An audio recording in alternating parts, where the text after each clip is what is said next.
राम राम जी। अज मैं आप जी के नाल स्वामी सत्यानंद जी महाराज द्वारा रचित भगती प्रकाश के विच गुरु महिमा के प्रसंग के उपर चर्चा करूँगा। गुरु महिमा का प्रसंग मेरी जिंदगी के विच एक खास स्थान रखता है। अज तो करीब 35 साल पहला पूज्य भगत हंसराज पिता जी महाराज ने व्यास पूजा के उपलक्ष के विच जदों साडे अधिकारीगण गोहाना गए सी ये पुछण वास्ते कि गुरु महिमा का पर्व किस तरह मनाइए, तो पूज्य भगत हंसराज जी महाराज ने ये गल कही सी कि उस दिन गुरु महिमा का प्रसंग वो पढ़ के उसके ऊपर बोल देना। तो कौन बोलेगा? तो संगत दे विच जिहड़े मेरे साथी मैनूं जानते सी कि ये व्याख्या कर सकता है, तो उन्होंने कहा कि बोलन तो भाग सिंह जानता है। तो पिता जी महाराज ने मैनूं ये आज्ञा आशीर्वाद भिजवाया सी कि उसको कहना मैंने कहा है तूने गुरु महिमा का प्रसंग पढ़ के उसके ऊपर बोलना है। तो भक्ति प्रकाश की 94वें जिहड़े साडे मजमून है या प्रसंग है उन्हां दे ऊपर मैं बोलना शुरू करूँगा। सारिआं नालों पहला मैं गुरु महिमा के प्रसंग तो शुरू करूँगा। इस दे विच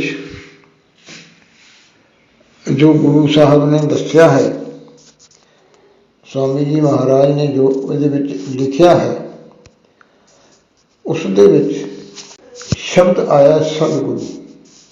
सतगुरु शब्द जो है और सतगुरु शब्द जो है इसके विच थोड़ा जिहा भेद है।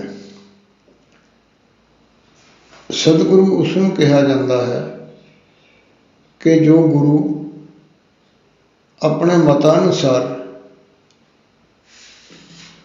अपने मुरीदां नूं यानी अपने शिष्यां नूं चेलियां नूं ज्ञान कराउंदा है,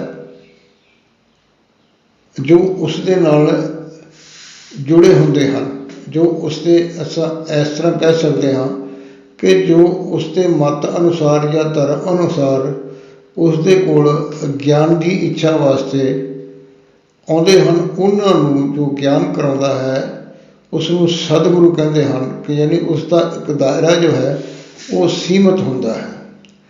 दूसरा शब्द असीं पढ़ते हैं सतगुरु।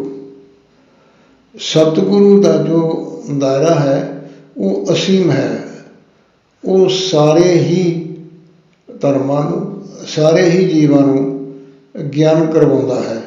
यानी कि उससे ये नहीं हुंदा कि जो मेरे नाल जुड़िया होया है मैं उसनूं ही ज्ञान कराउणा। वो समस्त जो संसारी जीव हैं, धर्म प्रेमी हैं, जिग्यासू हैं, साधक हैं, उन्होंने वो ज्ञान कराउंदा। ये थोड़ा जिहा जो है ये इस दे विच फर्क मैं आप जी के नाल पहला साझा कीता है।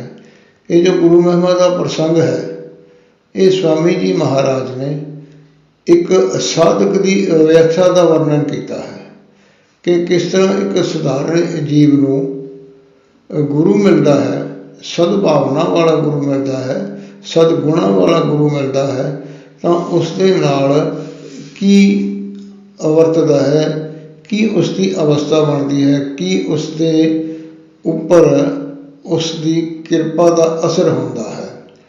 जो सब तो पहला जो श्लोक है, सदगुरु आप समर्थ है सन्मार्ग के बीच बचाकर मिथ्या से मुझे हरे भाव सब नीच।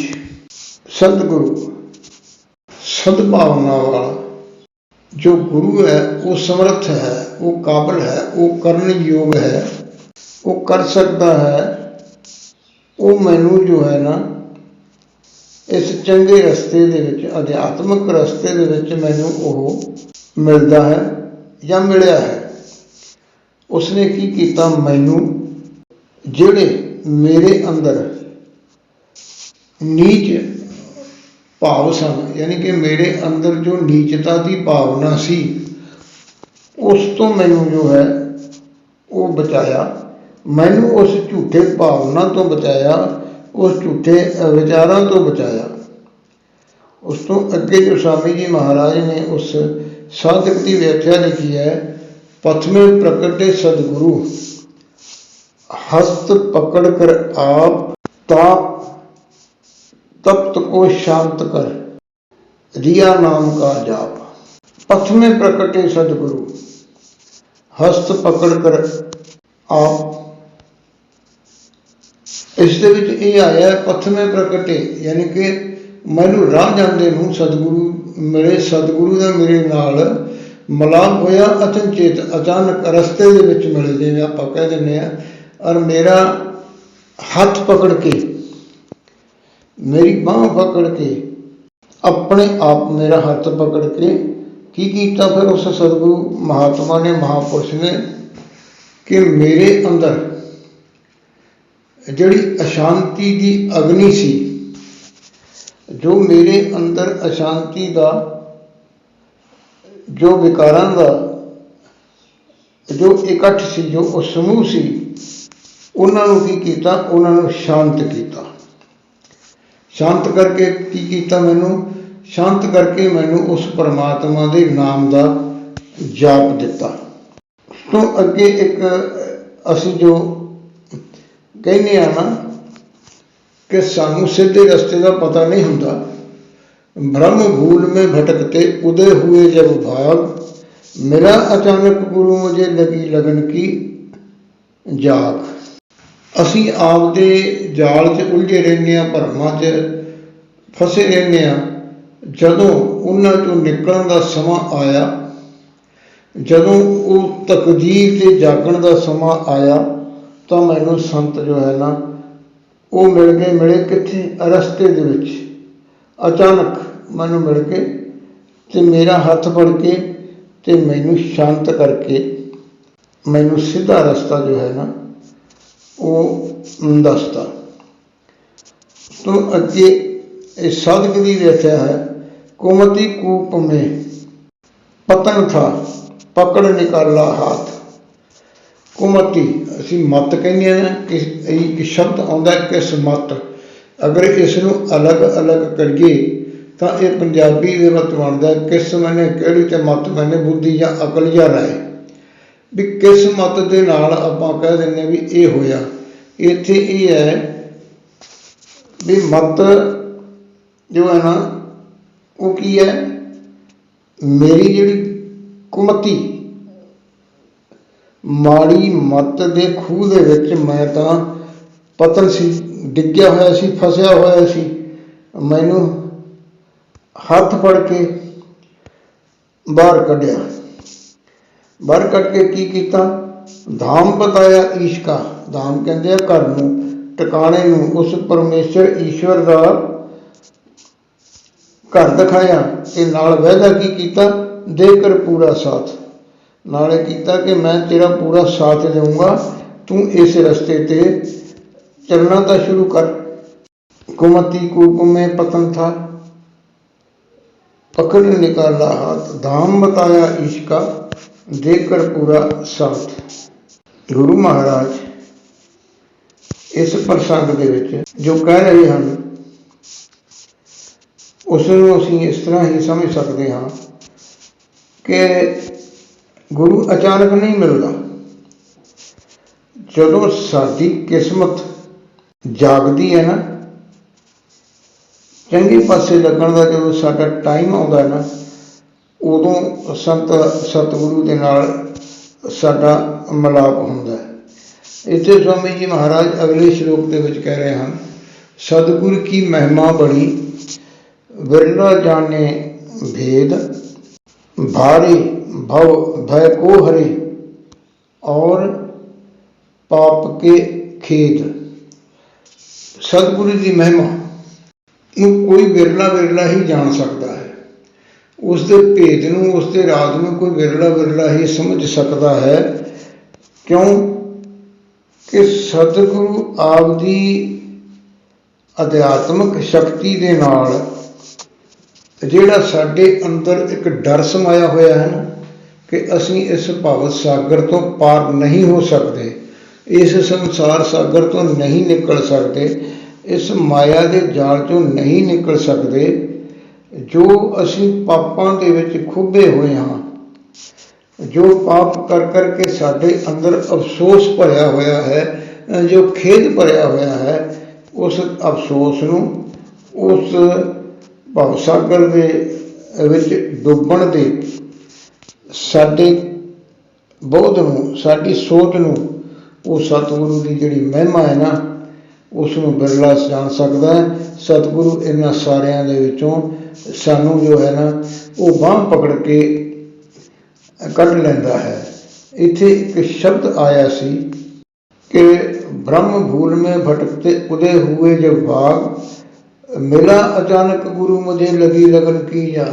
ਇਸ ਨੂੰ ਮੈਂ ਅੱਗੇ ਹੋਰ ਵਿਸਤਾਰ ਦੇ ਨਾਲ ਆਪ ਜੀ ਦੇ ਨਾਲ ਸਾਂਝਾ ਕਰੂੰਗਾ ਕਿ ਅਸੀਂ ਇਹ ਕਹਿੰਦੇ ਹਾਂ ਕਿ ਮੈਂ ਗੁਰੂ ਧਾਰਨ ਕੀਤਾ, ਮੈਂ ਗੁਰੂ ਬਣਾਇਆ, ਪਰ ਆਪਣੇ ਵਿਚਾਰ ਨੂੰ ਥੋੜ੍ਹਾ ਜਿਹਾ ਧਿਆਨ ਨਾਲ ਸੋਚੋ। ਅਕਸਰ ਸਾਧਕ ਚੱਲ ਕੇ ਸੰਤ ਕੋਲੇ ਨਹੀਂ ਜਾਂਦਾ, ਸੰਤ ਚੱਲ ਕੇ ਸਾਧਕ ਕੋਲੇ ਆਉਂਦਾ ਹੈ। ਬੜੀ ਅਜੀਬ ਗੱਲ ਮੈਂ ਆਪ ਜੀ ਨੂੰ ਕਹੀ ਹੈ। ਅਕਸਰ ਜ਼ਿਆਦਾਤਰ ਕੇਸਾਂ ਦੇ ਵਿੱਚ ਇਹੀ ਹੁੰਦਾ ਹੈ ਕਿ ਸੰਤ ਚੱਲ ਕੇ ਆਉਂਦਾ ਹੈ, ਸਾਨੂੰ ਮਿਲਦਾ ਹੈ, ਸਾਡੇ ਮਨ ਦੇ ਵਿੱਚ ਉਸ ਸੰਤ ਸਤਿਗੁਰੂ ਦੀ ਜੋ ਬਾਣੀ ਹੈ ਨਾ, ਜੋ ਸਤਸੰਗ ਹੈ, ਜੋ ਵਚਨ ਹੈ ਨਾ, ਉਹ ਪ੍ਰਭਾਵਿਤ ਸਾਡੇ ਮਨ ਨੂੰ ਕਰਦੀ ਹੈ, ਸਾਡੀ ਸੋਚ ਨੂੰ ਬਦਲਦੀ ਹੈ। ਅਤੇ ਇੱਥੇ ਇਹ ਸਮਝੋ ਅਸੀਂ ਫਿਰ ਦੀਕਸ਼ਾ ਲੈਂਦੇ ਹਾਂ, ਫਿਰ ਸੰਤ ਕੋਲ ਜਾਂਦੇ ਹਾਂ, ਪਰ ਪਹਿਲਾਂ ਸੰਤ ਚੱਲ ਕੇ ਸਾਡੇ ਕੋਲ ਆਉਂਦਾ। ਮਿਲਾ ਅਚਾਨਕ ਗੁਰੂ ਮੁਝੇ, ਚੱਲ ਕੇ ਸੰਤ ਸਾਡੇ ਕੋਲ ਆਏ, ਸੰਤ ਦੀ ਅਸੀਂ ਬਾਣੀ ਨੂੰ ਸੁਣਿਆ, ਉਸ ਨੂੰ ਸਮਝਿਆ ਤਾਂ ਸਾਡੇ ਅੰਦਰ ਉਸ ਪਰਮਾਰਥ ਦੀ ਜੋ ਹੈ ਨਾ ਉਹ ਜਾਗ ਲੱਗੀ। ਕੁਮਤੀ ਕੂਪ ਮੈਂ ਪਤਨ ਥਾ।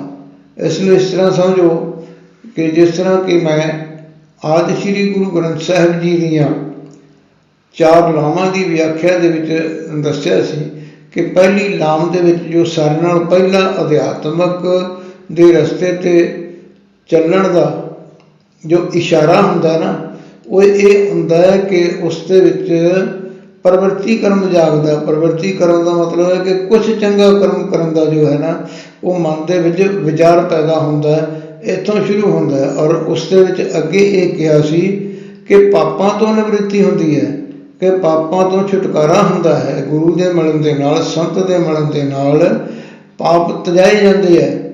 ਪਾਪ ਤਜਾ ਕੇ ਜੋ ਉਸ ਦੇ ਵਿੱਚ ਅੱਗੇ ਕਿਹਾ ਗਿਆ ਸੀ ਕਿ ਧਰਮ ਦਿਰੜੇ, ਧਰਮ ਦੀ ਪਰਿਪੱਕਤਾ ਆਉਂਦੀ ਹੈ। ਇੱਥੇ ਸਵਾਮੀ ਜੀ ਮਹਾਰਾਜ ਨੇ ਇਸੇ ਗੱਲ ਨੂੰ ਆਪਣੇ ਸ਼ਬਦਾਂ ਦੇ ਵਿੱਚ ਕਿਹਾ ਕਿ ਸਤਿਗੁਰੂ ਸਾਨੂੰ ਮਿਲਦਾ ਹੈ, ਪਰਮਾਤਮਾ ਦਾ ਘਰ ਦਿਖਾਉਂਦਾ, ਨਾਮ ਦਾ ਜਾਪ ਦਿੰਦਾ, ਮਾੜੇ ਕਰਮਾਂ ਤੋਂ ਸਾਡੀ ਵ੍ਰਿਤੀ ਨੂੰ ਬਦਲਦਾ ਹੈ। ਸਾਡੇ ਅੰਦਰ ਜਿਹੜੇ ਕੀਤੇ ਹੋਏ ਸਾਡੇ ਪਹਿਲਾਂ ਦੇ ਮਾੜੇ ਕਰਮਾਂ ਦਾ, ਜੋ ਪਾਪਾਂ ਦਾ ਜੋ ਬੋਝ ਅਸੀਂ ਲਈ ਫਿਰਦੇ ਹਾਂ ਨਾ, ਜੋ ਅਫਸੋਸ ਅਸੀਂ ਆਪਦੇ 'ਤੇ ਪਾਈ ਫਿਰਦੇ ਹਾਂ ਨਾ, ਉਸ ਅਫਸੋਸ ਨੂੰ, ਉਸ ਪਾਪ ਦੇ ਬੋਝ ਨੂੰ ਉਹ ਸਤਿਗੁਰੂ ਜੋ ਹੈ ਨਾ ਉਹ ਦੂਰ ਕਰਕੇ ਅਤੇ ਸਾਨੂੰ ਉਸ ਪਰਮਾਤਮਾ ਦੇ ਨਾਮ ਦੇ ਨਾਲ ਜੋੜਦਾ ਹੈ। ਉਸ ਪਰਮਾਤਮਾ ਦੇ ਨਾਮ ਨੂੰ ਸਾਡੇ ਹਿਰਦੇ ਦੇ ਵਿੱਚ ਵਸਾਉਂਦਾ ਹੈ। ਉਸ ਪਰਮਾਤਮਾ ਦੇ ਨਾਮ ਨੂੰ ਸਾਡੇ ਹਿਰਦੇ ਦੇ ਵਿੱਚ ਵਸਾ ਕੇ ਸਾਡੇ ਅੰਤਰ ਨੂੰ ਜਗਾਉਂਦਾ ਹੈ। ਸਾਨੂੰ ਉਸ ਨਾਮ ਦੇ ਨਾਲ ਜੋੜ ਕੇ ਉਸ ਪਰਮਾਤਮਾ ਨੂੰ ਮਿਲਣ ਦੀ ਰਾਹ 'ਤੇ ਚਲਾਉਂਦਾ ਹੈ। ਇਹ ਸਾਰੇ ਕੰਮ ਜੋ ਹੈ ਉਹ ਸਤਿਗੁਰੂ ਕਰਦਾ ਹੈ, ਸਤਿਗੁਰੂ ਕਰਦਾ ਹੈ। ਇਹ ਪ੍ਰਸੰਗ ਇਸੇ ਤਰ੍ਹਾਂ ਅੱਗੇ ਚੱਲਦਾ ਰਹੇਗਾ।